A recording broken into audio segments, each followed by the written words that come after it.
to episode number 11. My name is Jimmy and I am coming to you from Brooklyn, New York. Today is January 18th, 2019, so Happy New Year, Happy 2019 to everybody.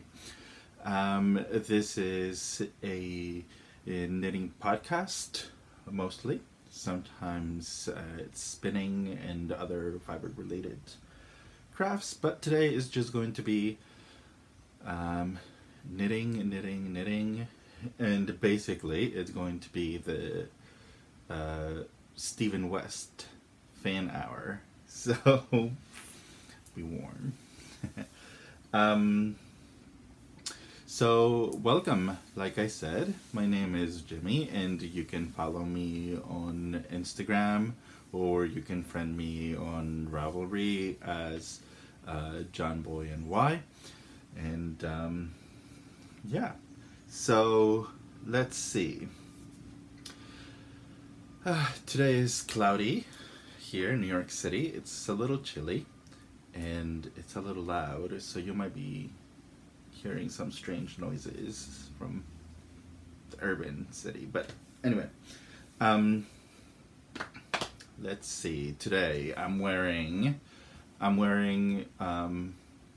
the same sweater that I was wearing last time, but in a different color.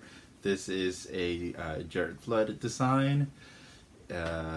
He's the owner of Brooklyn Tweed, and the sweater design is called Grettir, and I knitted this with his yarns. This is Brooklyn Tweed Shelter. I do not remember the colors because I did this maybe a year and a half ago, 2 years. I made this for my roommate, and he's gone through a significant body transformation, so he's lost significant amount of weight, and so this is kind of big for him.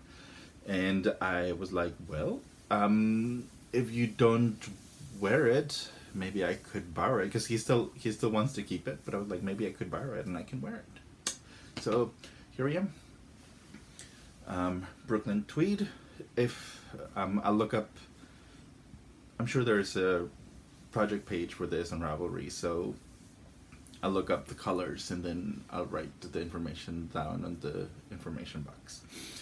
But anyway, knitting. I have a few finished objects that I want to share with you. I want to show you, and I have a couple of works in progress that I'm going to discuss with you and maybe work through some of the issues I'm having with them as I'm talking to you. And also, at the end, I guess we'll talk a little bit about Instagram and the knitting community. So, but I'm going to put that at the end, so you can feel free to skip it, because, you know. Anyway, okay. So let's start with this project that was a mystery knit along, so hopefully it's no longer a mystery to anyone, and I'm not spoiling anything. This was the mystery knit along for Stephen West this past fall, October 2018, and I've shown you some of the progress I had made, and I've shown you the finished piece, but I hadn't blocked it yet or woven in any of the ends. So now I've done that. There were quite a bit of ends to weave in and to manage, and that's my least favorite part of any project, is dealing with the ends. So that took me almost as long, or maybe even longer, than the actual knitting to just wrap my head around the idea of doing it and just doing it. When I sat down and did it, I finished it all within one day, but I just didn't want to deal with it. So anyway, here is the piece. I finished in November, and I wove in the ends maybe the 2nd or 3rd week of December. So but so this is what it looks like. It's huge. It's huge. It's probably like I didn't really measure it, but maybe like 7 feet long, 7.5 feet long. It's really long. It's huge. So I can't like spread my arms and show you in one shot. But anyway, I had talked about the yarns in previous episodes, so I'm just going to remind you of the makers. Most of these are indie dyers. So I used, for the main body, I used Malabrigo, which is like the dark purple that runs throughout the piece. For the mohair, I used Amy's yarn. Amy is Stranded Dyeworks from the UK. For this kind of speckly yarn, I used Loco, and the darker greenish bluish yarns are one Spun Corgi, who is a dyer who lives here in Connecticut, so it's just kind of local to me. And this lighter tealy blue is from ChileKnitz. In ChileKnitz is Connie, who lives in Santiago, and she's a very good friend of mine. So those are the colors, the yarns that I used. That's the back. So you can see that I did weave in all the ends. Something that I did differently is that these ends from when you start knitting the shawl, you start from the centerpiece, this centerpiece, and that's a brioche section, and there are a lot of loose ends, and you leave them to the back. You manage them and leave them to the back, and you can tack them to the back or whatever. But I thought I liked the fringy look in the front, so I left them on, and I put them to the front. That's not like really what Stephen West says. I mean, he says that you could do that, and I thought I like the fringy aspect on the front, and I just left them on. And yeah, so this is huge, and it's cold out, but it's not that cold in my room. But I love that. I love, if it gets really cold, you could use this. So yeah, it's done. It's finished. I love this border that he added as a bonus to the shawl, and he just released the sweater with that same motif, and I really love that. I'm tempted to make that sweater. I don't know if I'm going to, but anyway. So, Texture Time by Stephen West. That was the mystery knit along.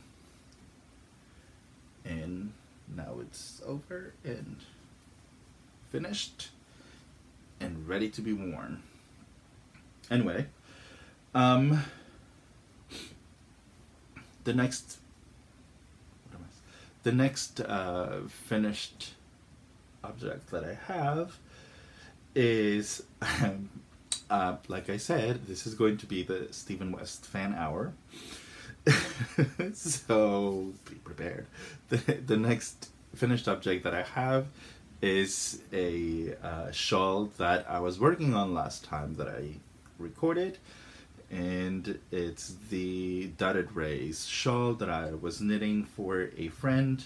I need to send it out as soon as I finish recording this, but it is finished, and this is again another huge piece.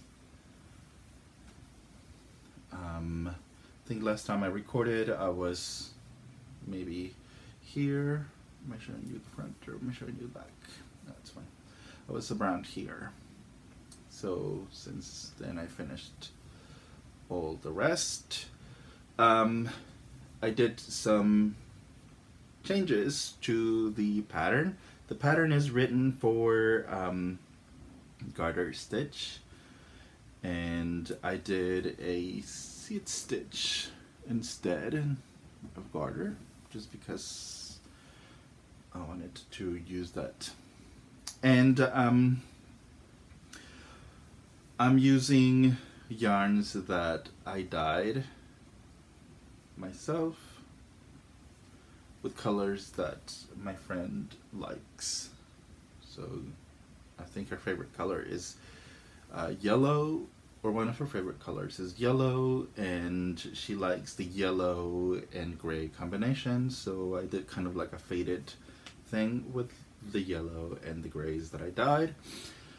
And also I held one strand of mohair, I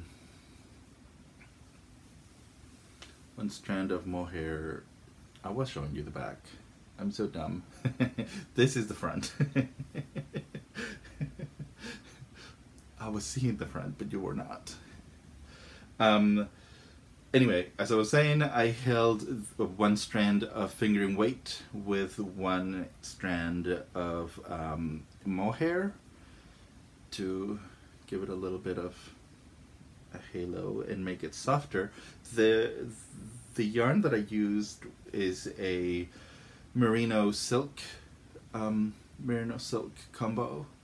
I think it's like 70% merino, 30% silk, and the mohair that I used is it's a Shibui Silk Cloud. So I think it's 60% mohair, 40% silk. Anyway, it makes this shawl very, very, very soft and very warm. But anyway, so as soon as I record this, I'm going to pack it and send it away so that my friend can enjoy it. I used US 6 needles to knit this, and it's fine. It's drapey. I like it. I could have maybe gone US 7 maybe, but it's still nice and drapey. The other day I was watching a podcast, and someone is making this same shawl, and this person said something that I thought was interesting, and I don't know how I don't know how appropriate it is to talk about it, but whatever. I guess I'm going to do it since I started. Boy, am I in rare form today. The shawl has a built-in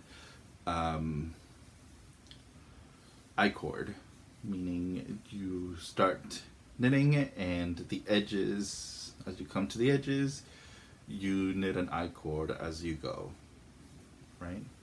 So because it has a built-in I-cord, it also has a like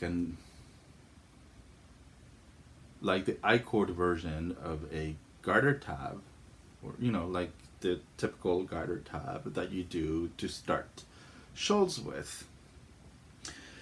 And the person who's making this same shawl said that the instructions were confusing. And I thought, the instructions are not confusing. The instructions are very clear. And I thought about what type of responsibility, I don't know, responsibility. I thought about, shouldn't we be careful about the things we say?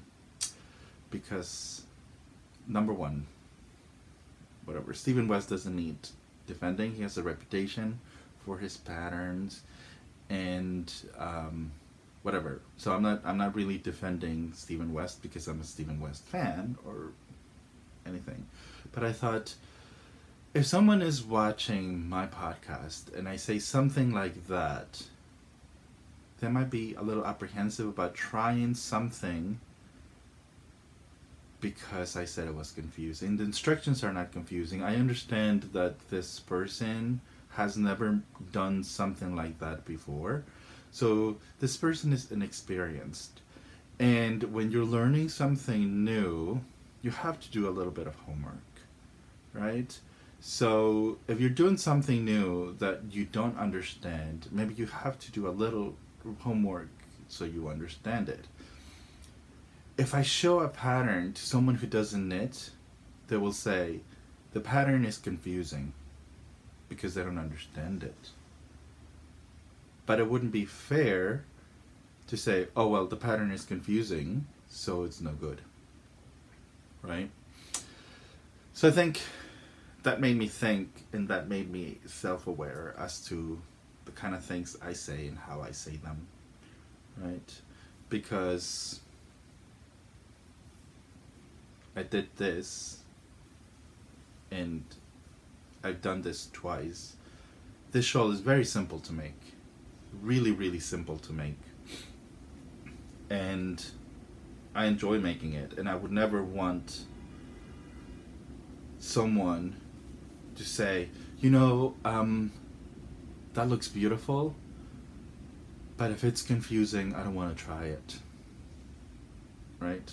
So, anyway, I just thought it was interesting. It's an interesting thought that came into my head, right, about how we say things and how we present things.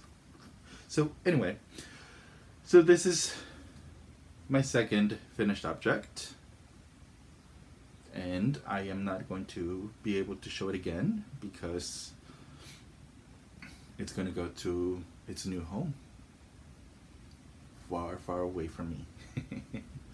So, yeah. Okay, that's finished object number 2. And the next one, I'm a little embarrassed because I'm such a groupie. The next one is another Stephen West shawl that I started and finished in between episodes. Yep. This is a shawl called Fading Waves, and again, it's big, and I can't show it all in one shot because I don't have enough room. So yes, this is a DK shawl for 4 skeins of DK weight yarn. And I had never really worked with DK yarn before, so I was excited about this. This shawl came about because I'm not sure if you remember, a few weeks ago there was a trunk show in Knitted City with Denise from the Yoshi and Lucy yarns. She has an Etsy shop, and she dyes beautiful colorways. So we were talking, and she was talking about how busy she was and how little time she had to knit, and I said that if she needed help with getting some of her colorways knitted up, I would be happy to help her. So she took me up and she sent me a kit, a fading kit for one of her DK, I think Amelia it's called, but so that I could do the shawl for her. So I knitted it up and I love it. It is, I want to make one for myself now. So eventually I will, I'm sure. But you knit it from the bottom up. So you start down here, you cast on some stitches, and then you do a section on garter stitch, then in short rows to start building the shape, and then you close the short rows, and then you do a different texture on the second section. Again, you start building short rows, then you close those short rows, and you close those short rows, and then move on to another section with a different texture, and then you close those and start fading in a new color with the previous color, and that section. Then you switch, you finish that section, close the short rows, and you're done with the first color, and start fading in a third color. And then you go in this direction for a while, and then you run out of certain colors, and you fade in more of the leftover colors that you had, and so on. So as you can tell, I did run out of the second color that I had faded into here, so I had to switch to the first color, and then I ran out of the first color too, and then I just finished the last bit with the third color. And I thought, you know, it doesn't look that bad because all the colors are in the same family, and it looks nice. And then after that, you pick up stitches all along the border to make this kind of like a picot bind off border thing, but you actually, it's like a folded border, right? So you knit, make some do some yarn overs and things, and then keep knitting, and then you fold it and you bind off from the back side, right? And it is blocked, but I haven't cut off the ends yet. I will cut them off also, and as soon as I finish this, and send it away so she can use it at Vogue Knitting Live as as a sample of her wonderful colorways. So yeah, this is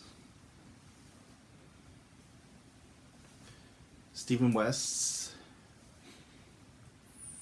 Fading Waves, and I knitted this using US 7 needles, and I love the drape, I love the way it looks, I love the feel, and now I'm sad that it's not. Because these are so my colors too. But anyway, I might, I am tempted to make myself one. So we'll see. It was so fun to knit. It was so quick. I had never really worked with DK before, and it was fun. It was fast, and it's warm, and the colors are beautiful. So yeah. So this is Fading Waves with Yoshi and Lucy yarns in her DK base, Merino, 100% Merino DK. And I'll have the names in the information box below with her Etsy shop if you're interested. So yeah.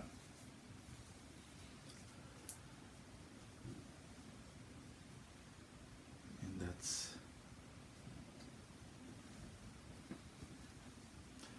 shawl number 3. The next finished object that I have is another Stephen West design. Oh Lord.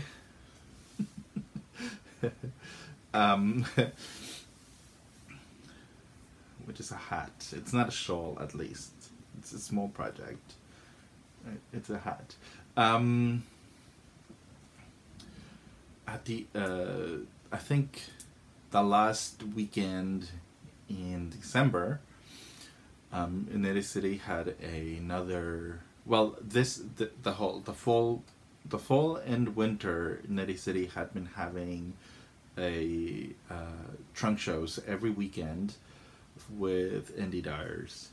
So, in the last weekend in December, it was Alex Creates his trunk show, and of course I had to go and see what he had to offer, and I got a cake of one of his let me see, I think I have it over here, at least the label.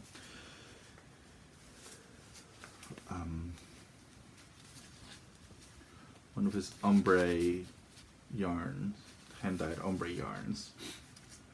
And this one is a DK Merino called Blue Dreams, which is kind of like a teal that fades into that gray. Anyway, so I went and I got a cake of that because I wanted to make a hat. And so I did, and this is a Stephen West design, like I said, called Windschief, I guess. And I haven't blocked it because I'm lazy, I guess, or whatever. I want to use it, and I don't want to like get it wet and then have to wait because it's cold out, and I want to use it. So once I make myself another one, I will block this one and wear the other one. But anyway, so that is what it looks like. It has an interesting slanting design, like a swirling sort of look, and it has a like a twisted rib sort of texture, and the ribbing is all twisted rib, at least in the right side. The wrong side is not twisted, but the right side has a twisted knit and purl thing going on. And yeah, I love it. This is designed for a worsted white yarn, but I used DK just because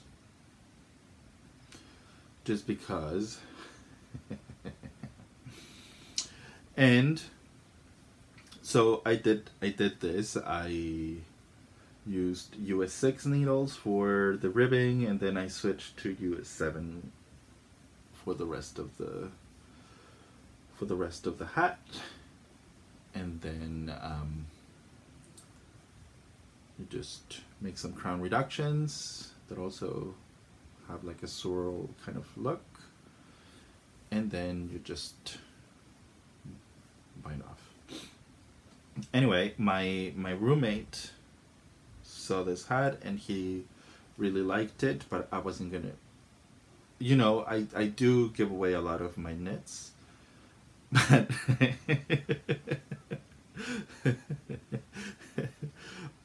but not all. This one is one that I was not willing to part with, so I started one for him. So I guess this is part of the works in progress section now, because I started one for my roommate. I'm using this is a worsted weight yarn. I'm using Malabrigo Rios in their camel colorway, I believe. Yeah, and it's very pretty. It has gray, like a gray base, and then some you know, like light brown camel colors on top of it. And this is what I have so far.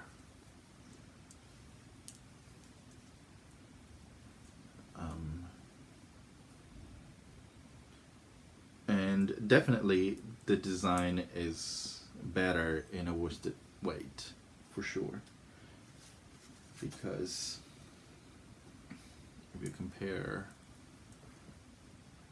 I think this is going to be warmer than this. This one is a little airy at times when you open the weave, and this one is obviously tighter. So yeah, and I'm using, again, the same needles. I cast on with a US 6, and then I switched to a 16-inch US 7, and that's what I have so far. So probably next time I record an episode, this will be done and gifted. So we'll see if I can show it again, or you'll just I'll just have to share a picture with you guys next time. And I'm probably going to make myself another one, maybe. We'll see. But yeah, that's something I'm working on at the moment. So the next work in progress that I have is a cowl that I started, designed by my friend Agustina, who lives in Barcelona. I think a few episodes ago I showed you the book, the collection of designs that she put together and released, and this cowl is one of those designs in that collection. She is originally from Argentina, so she used her her culture and the gaucho culture, which is like the Argentinian cowboys culture, as inspiration for her designs. The book is called Un poco folky, a little bit folky, and this cowl is called folk you again. And here it is. The cowl has three main parts, I guess. It has a small ribbing at the beginning, and then it goes into a bit of stranded color work, where she uses some of the motifs from the gaucho culture. Actually, these motifs are, I think if I recall correctly, the idea of these motifs are things that the gauchos use on their belts and things, and I think the inspiration in this design is the Andes and the lakes in the Argentinian plains, I guess, and like these are the mountain tops, and then these are the reflections on the lakes from those. So anyway, so that's the color work, and then the second section is a bit of like a basket weave, knits and pearls section in a different color, and then we go back to stripes, and the back of my cowl needs some work. I'm going to show you the front. And then we go back to some stripes and the third section that are the same colors as the stranded section.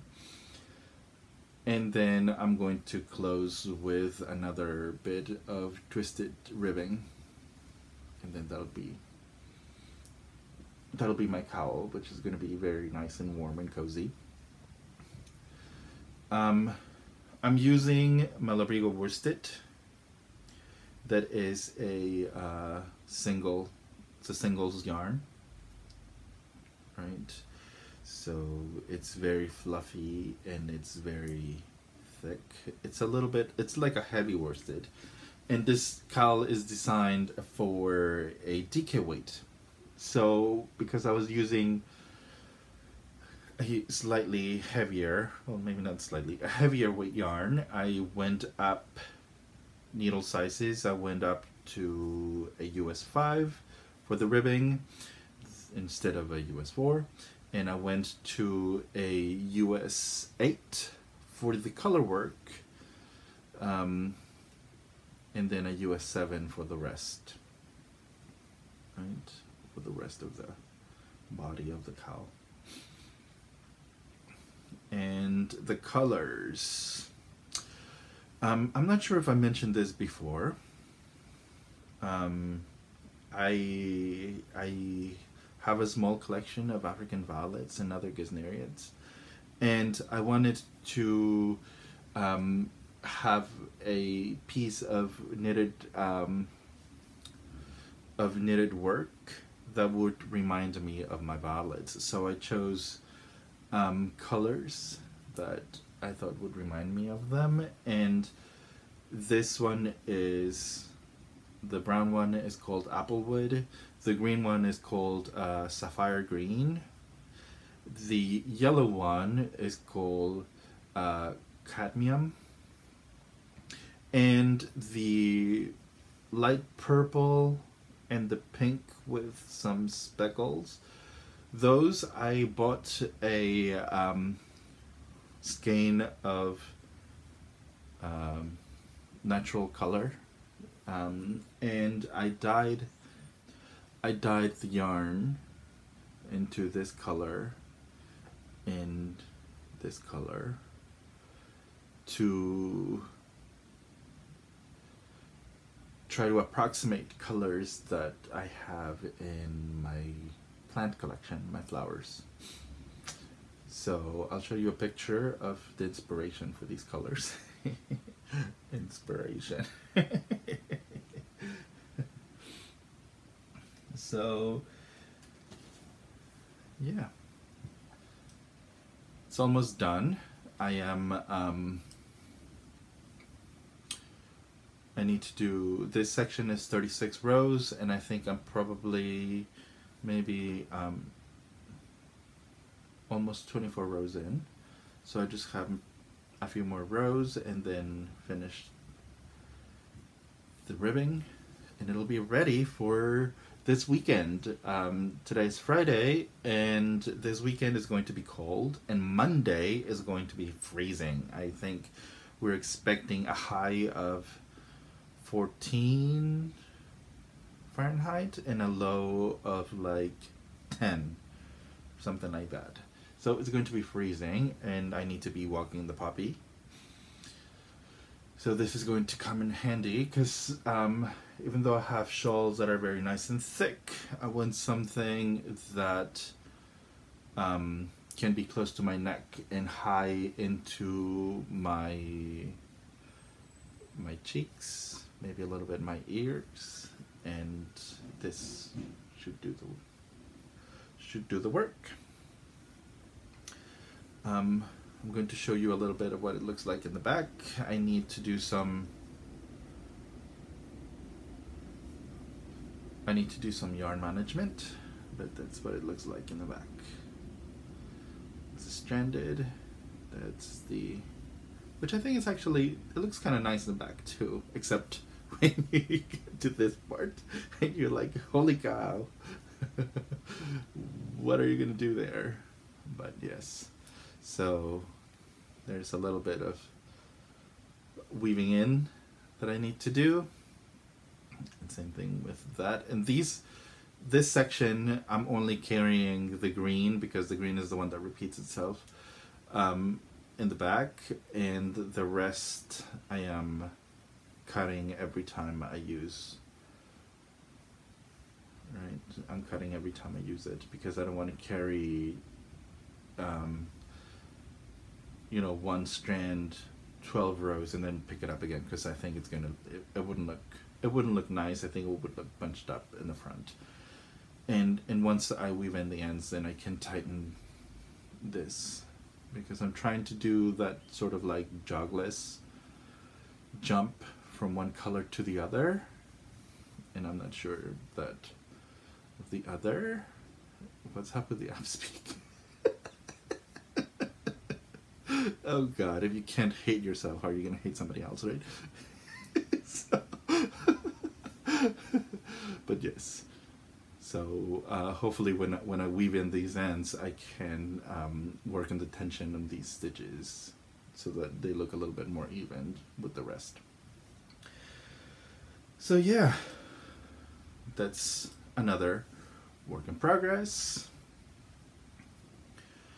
And let's see, the other work in progress that I have, I think I mentioned that my friend B and my friend B lives in Singapore, and I were thinking of doing a knit-along, she and I, with the pucker socks, and we were going to cast them on Christmas Eve or Christmas Day, and so I did. This is what I have so far.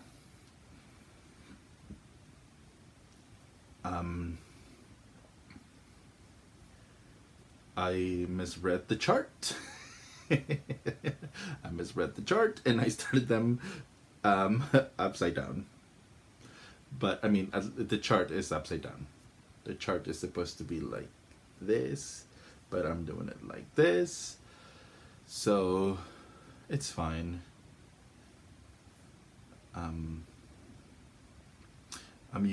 I cast on 80 stitches because that's what it suggests for someone who usually casts on 72. So I'm using 80 because all this work is slip stitching. That makes it less, as you can see, this is very stretchy, and this is not so stretchy, right? Like, lots of ease, not so much.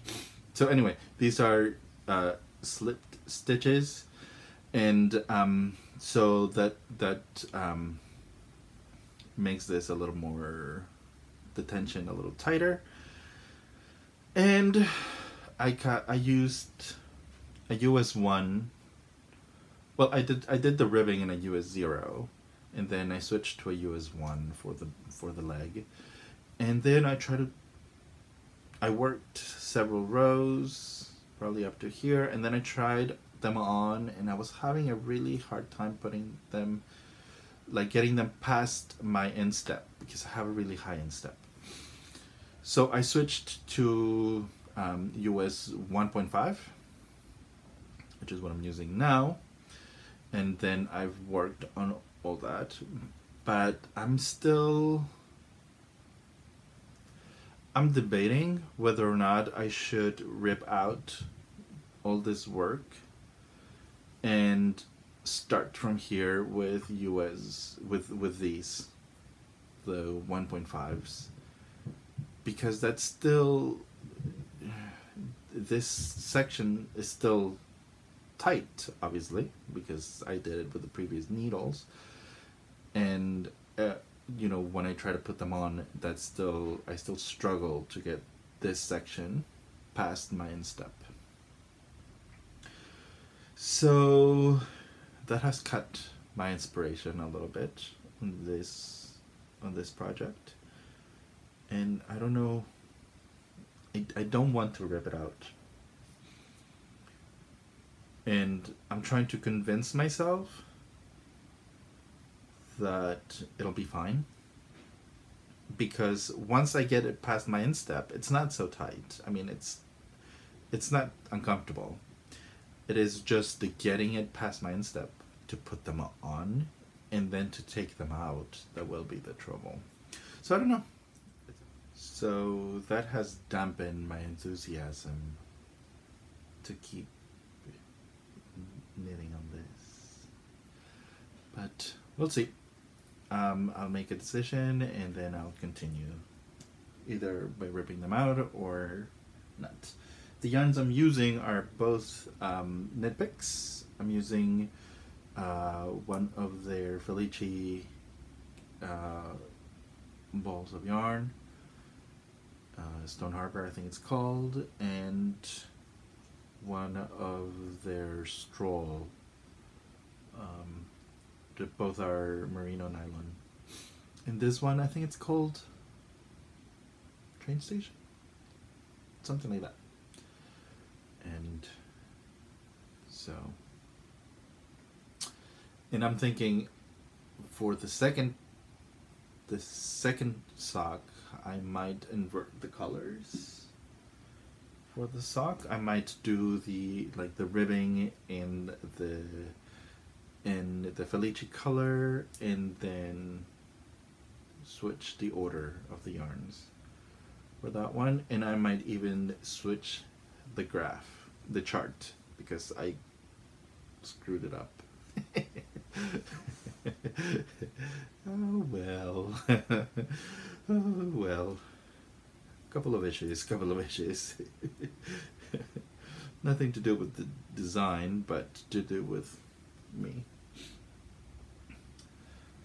And what else? The next thing I'm working on is, I'm very proud to say that I have finally, let me get it.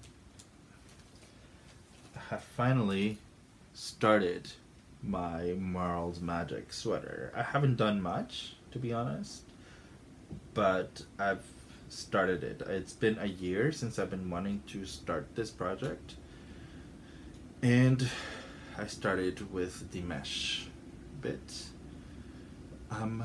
Part of my reluctance, I guess, about this sweater is that I thought that I wasn't sure how I was going to manage the colors or whatever, but I decided that I'm just going to do it. I have a whole bunch of yarns that are in this bag. Whole bunch of yarns that are like leftovers or skeins or whatever that I'm going to use. And so I don't even know the names of the yarns that I have in there or whatever. I'm just going to mix it and throw in whatever comes out, and we'll see. We'll see. It would be a lot of work if I don't like it, but I'm hoping that I can trust myself to choose the colors that speak to me, and I think that should be enough. If I like the colors, then I should trust my gut. So, yeah. That's what I have so far. Not much. Not much. And I'm using US 6 for this project.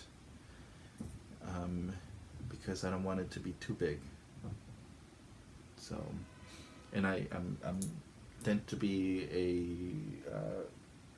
loose knitter anyway, so if I use the US 8 version, I think it would be way too flowy, and I don't want it to be that flowy. So yeah, Moral magic.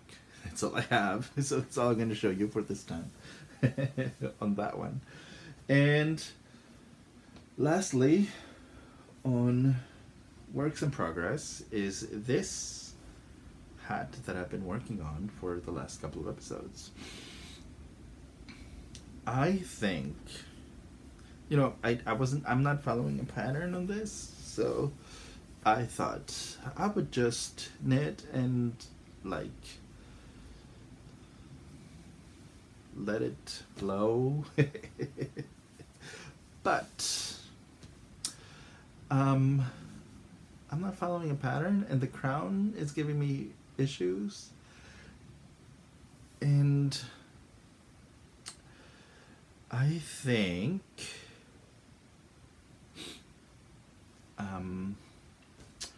this is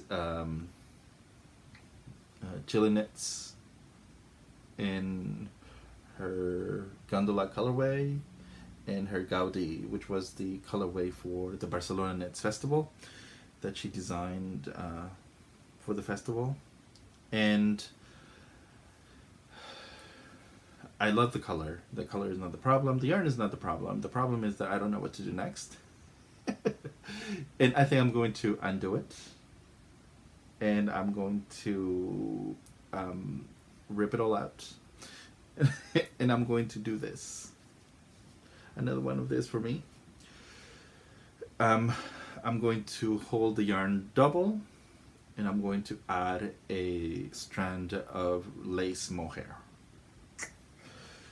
to make it extra warm. And hopefully I'll be able to use this. So you might not see this again, because it'll be something different probably. Right? I'm like, all this ripping out. I don't mind ripping out, but I don't like feeling lost as to what's the next step. That's what I don't like. So yeah, so that's all I have in terms of knitting. I'm going to show you a couple of things that I have recently gotten. As I mentioned before, I went to the trunk show by Alex Creates at Knitty City, and I showed you the yarn that I got at that. So that was an acquisition and a finished object. That's because I don't record often enough. But something else that I got, and it's going to be crinkly, and I'm sorry, and I hope you're not bothered by the crinkly noise that I'm going to make, but if you are, if you are, be warned that it's going to be crinkly. I ordered a kit from Connie, ChileKnitz, for the Gaudi sweater that Julie Knits in Paris designed for the Barcelona Knits Festival using her yarn. And I got it. It came in the mail. And I don't want to take it out of the package yet. I want to wait until I'm ready to cast on. But hopefully it'll be soon. And it's in Gondola and Gaudi. And I'm going to make a sweater. I'll post a picture of what the sweater looks like. It's a beautiful, beautiful sweater. And it's going to be matching actually with the colors of this hat. So we'll see. And also my friend Paula, she has a podcast in Spanish called Tres Pompones. She went to, she lives in Barcelona, and she went with some of her friends on a trip to Portugal, to Lisbon. And there is this indie dyer in Lisbon that has beautiful Portuguese wool yarns. And the name of the indie dyer is Rosa Pomar, and this is her website. I think Retrosaria is the name of her business. And the yarn that my friend Paula got for me is called Mondim, and it's a sock yarn. And she also got me this little bag with that. And she got me 2 skeins because she's very nice and she's very thoughtful, and she knew that I wanted to give them a try, so she got me 2 skeins of the sock yarn from Rosa Pomar. And that's the name, Mondim. Beautiful. I don't know the name of the colors. I guess the color is 210. It doesn't have a name, I guess. And 208. So I suspect that if you go to her website, you could see the history of this. The history of these yarns is interesting. This this woman realized that the wools from her native Portugal were not being used to their full potential, so she started looking around the country to find Portuguese wools, and I think these are like Portuguese breeds, to start working with them to get the yarn, their fleeces, and send them to a mill, and she designs the colorways and stuff. But she's trying to, I think before they weren't being used to their full potential, and I think a lot of the wool, a lot of the fleeces were being just thrown out, were not being used. So they were being wasted, and she's gone in this mission to try to rediscover Portuguese wools. And I think she's doing a pretty good job, and she's making them very attractive. This is very soft. It's 100% wool, and it's tightly plied.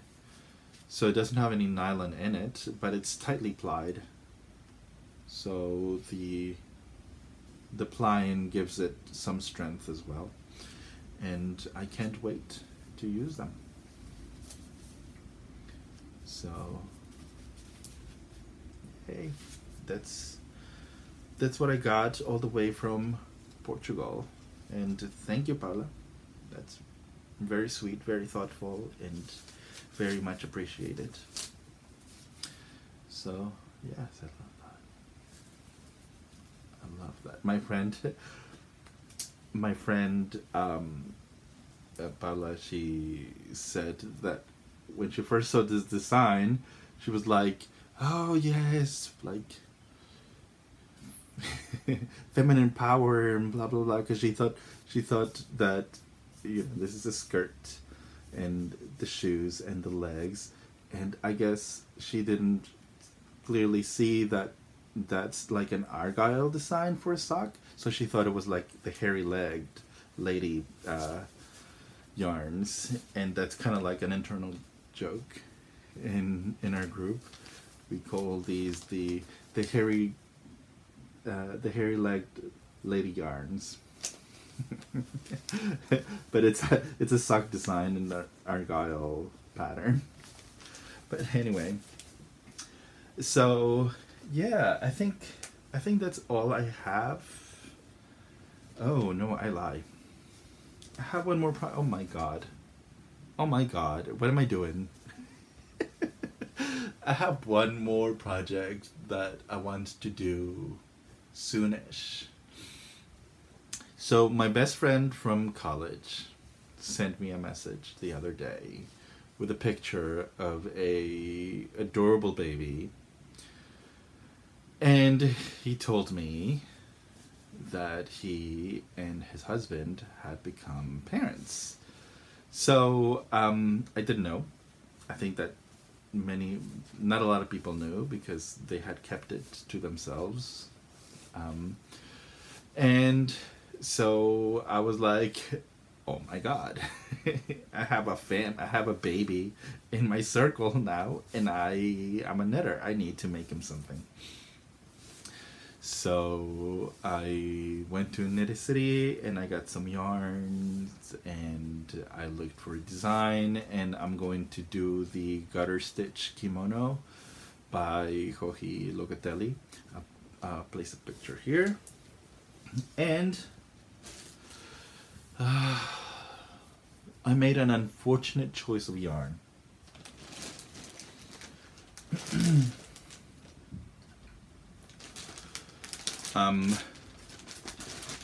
Because I've been living under a rock or something. But anyway, this is the yarn that I chose. I got 2 cakes. Superwash. It's Superwash Merino, I think. Merino nylon. And that's the yarn that I chose to make the sweater with. And I'm still going to do it, but apparently the yarn that I bought is a rather right-leaning, with very right-leaning views. The company has rather right-leaning views that I do not agree with, and that I am not partial to. So I'm not even going to say the name of the brand. I've decided that I already bought the yarn. They have my money. I don't care. I'm still going to make sweater for a baby that has gay parents, and that is enough. And that should it doesn't make me feel better that I gave them my money, but at least in spite of their beliefs, I'm still going to use the yarn for something that I feel strongly about, and I'm not going to put all that nastiness into the knitting that I'm making for this cute baby that was born 10 days ago. So I'm still going to use the yarn. I'm going to make him his garter stitch kimono. But what I have chosen to do is that I will not say the name of the yarn company, and I will not say the name of the yarn company in my projects or anything else. So yeah, that's that. right? I think that seems like the right thing to do for me. But anyway, so I'm going to hopefully start that soon and get it done as quickly as I can, because the baby is already, he was born the 3rd of this month, so he's already almost 2 weeks old, if not 2 weeks old. So they grow fast, right? So I need to get that done, and I need to get it sent out to California, where my friend and the baby live. So, but yes, and that's it for future knitting for now. I don't think I'm gonna be busy. And then the next thing is that next weekend is Vogue Knitting Live. I am going to be taking, I'm going to go, of course. It's here in Times Square, so it's local to me. And I'm going to go and take some classes. I'm going to go,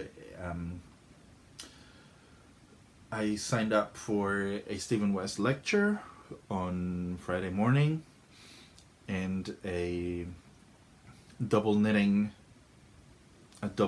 class with Nathan Taylor. I know how to do double knitting, and I've done like a couple of like dishcloths and double knitting, but I found it boring because it was just flat, and that bores me. So the class I'm going to be taking with Nathan Taylor, the Sugmatician, if you don't know who Nathan Taylor is going to be about the next step after double knitting, which is like shaping, decreases, increases, and things like that. So I'm looking forward to that. Hopefully that'll open up a world of possibilities for knitting different things. And as a Christmas gift, I got a couple of other classes at Vogue Knitting. So I'm going to be taking a steeking class with Franklin Havitt on Saturday, and then I'm going to be taking a shawl design class with Melanie Berg. So that should be fun, and that should be very exciting, and that will probably be very exhausting. So I bet I'm going to be super tired, but hopefully I'm going to be able to absorb everything that I can from those classes and take tons of notes, and hopefully that'll improve my techniques and inspiration. And so I'm hoping that the next time I record will be rather quick, probably not in a week, but maybe in like 2 weeks time, so that I can talk a little bit about my experience at Vogue Knitting Live, and talk about my experience in these classes, and my experience and in general with what I've learned and what I got. Hopefully not much. So we'll see. Hold me back. Don't let me buy everything. So yeah. So that's it for the knitting content of this, which has been long and choppy because for some reason all sorts of people have decided to ring my bell today as I've been recording this, so it's choppy, and I'm going to have to do some major editing to make sure that there is some kind of like cohesive thing at the end of this. But so yes, the next and the next thing I'm going to be talking about is a hot topic that's been going around on Instagram, and I guess it might have spilled over to Ravelry by now, so maybe you're aware. I'm sure you're aware. Most people are aware of the conversation that's been happening on Instagram. I have...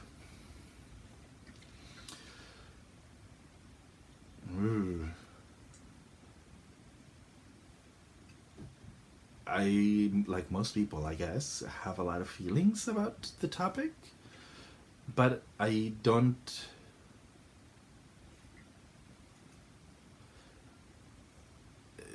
Okay, organize your thoughts. Organize your thoughts. The topic is racism. Racism in the knitting community. And I am glad that it's been brought up. And like I said, I have a lot of feelings about it, but I don't know that I have a lot to say about it. I am glad that it's been brought up. I think that there are a lot of people that have more eloquent things to say about it. And I also have a lot of admiration for the people that have come forward to talk about their personal experiences with this. Because I think that when you come forward, you make yourself vulnerable. And that's I am not courageous. I hate making myself vulnerable, and that's why I don't have a lot to say about it, because it's safer. And I have nothing but admiration for the people and the women that have come out to say the things that they have seen. I think we've been operating under the assumption that the knitting community is a wonderful place. And I agree, I think it is. It doesn't mean it's perfect. And it doesn't mean that the knitting community exists in a vacuum, right? It's not like the world exists and then somewhere else is the knitting community. We are part of the world, and the world is as is. Everybody knows how it functions, and everybody knows the systems that are in place. So, I guess the things that I have noticed is that, including myself, there's been a lot of naivete in the knitting community. I'm not naive in the sense that I didn't think, or I'm not surprised that people have experienced racism. I guess I was naive in thinking that everybody was aware. And I've noticed a lot that people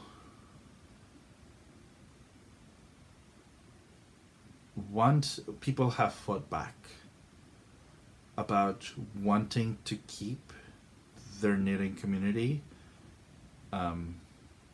naive, because there's an old saying that says ignorance is bliss. If you don't know things, then it doesn't bother you and it's more comfortable. And that same thing applies to me. Ignorance is bliss, right?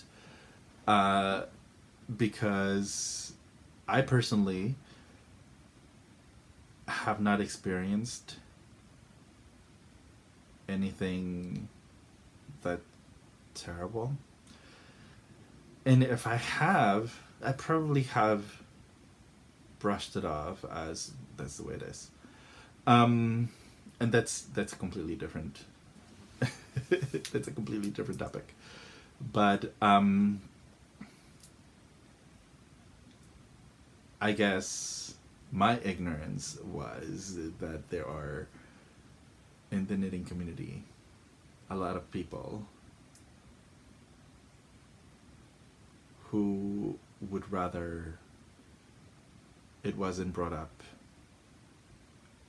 to the world, that they would rather choose to ignore it and to pretend that everything is pink and beautiful, and that there is something other that is out there, but that it doesn't affect them because they don't actively participate. And that's what's been shocking to me. I'm so naive. I live in New York City, and there is so much diversity, and you know, I have felt so welcome that I thought that wasn't part of, that willing ignorance was not part of my community, and that has shocked me a little bit. Oh God. So yeah, I think that if you want to find out more, there is lots of people who have been sharing and talking about it, and I recommend that that you go and see, if you're interested, that you go and see what they're talking about. You could choose to ignore it. It is your choice, of course. But you know, I do think that the knitting community is a wonderful place, and I think that it could be, there is potential to make it a wonderful place for everybody that wants to participate in it. So why not? Right? And so yes, and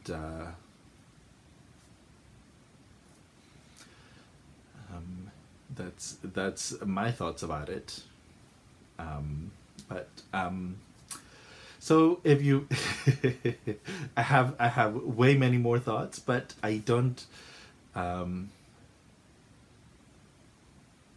I think that there's been a lot of wonderful female voices that have voiced this better than I have, and I wanted to support that so much, and I have to figure out ways that I can do that myself, right? No one is immune. we all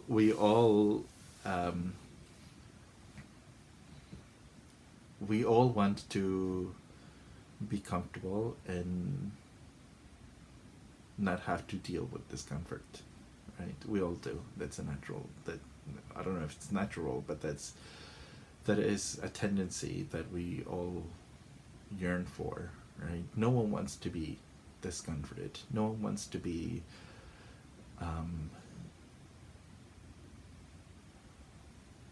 no one wants to walk into the awkward conversation, right? So, but yeah, sometimes it has to be done. But anyway, thanks for sticking with me all the way to the end, if you did. Have a wonderful 2019.